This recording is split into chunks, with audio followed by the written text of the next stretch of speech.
Ciao a tutti e bentornati a una nuova escursione con Antelacus. Oggi ci troviamo a Valmareno, un paesino ai piedi delle Prealpi Trevigiane. Andremo a fare un percorso piuttosto semplice e breve, ma con un nome molto suggestivo: il percorso delle fate. La prima tappa, qui sopra, Castelbrando.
Eccoci a Castelbrando.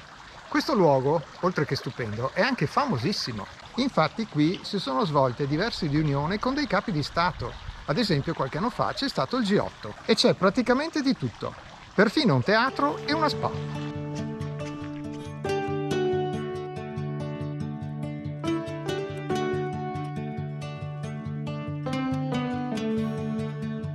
Il percorso delle fate è un anello di circa 2 chilometri, sono segnati 3/4 d'ora come tempi. Questo è Castelbrando, parte da qui, gira in senso orario e ritorna a Castelbrando.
Ci troviamo adesso nel punto più alto dell'itinerario. Qui c'è anche un bivio, a destra il percorso numero 2. Noi continuiamo a seguire il numero 1 che comincia a scendere sul versante opposto.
Il percorso delle fate termina qui. Per la verità, noi di fate non ne abbiamo vista nemmeno l'ombra, ma magari qualcun altro potrà essere più fortunato di noi. Scherzi a parte, questo percorso è perfettamente adatto a famiglie con bambini, ideale per una passeggiata prima o dopo pranzo. E adesso continuiamo la nostra passeggiata culturale scendendo giù a Cisol di Valmareno, uno dei borghi più belli d'Italia.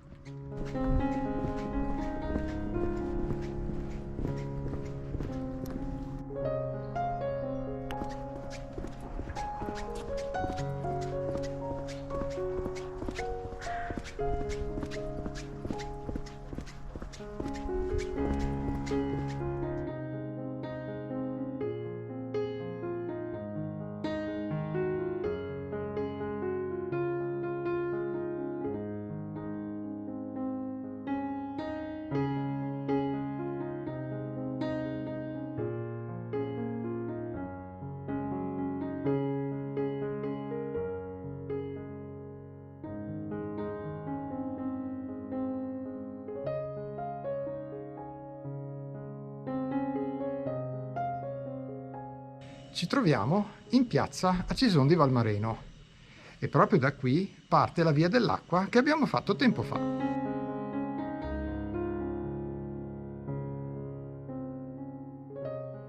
E dopo un breve giro per il centro storico di Cison, chiudiamo l'anello tornando a Valmareno. Il percorso è stato comodo, rilassante e molto suggestivo. Bene, noi ci salutiamo qui. Se vi è piaciuto iscrivetevi al canale e ricordatevi di attivare le notifiche se volete sapere quando esce il nostro prossimo video. E seguiteci anche su Komoot, dove trovate tutte le tracce GPX dei nostri itinerari. Se invece volete vedere le foto con tutta la descrizione dell'itinerario, allora abbiamo anche un blog e le parole chiave sono sempre le stesse: Antelacus Outdoors. Vi lasciamo in descrizione la traccia GPX, grazie e alla prossima escursione con Antelacus!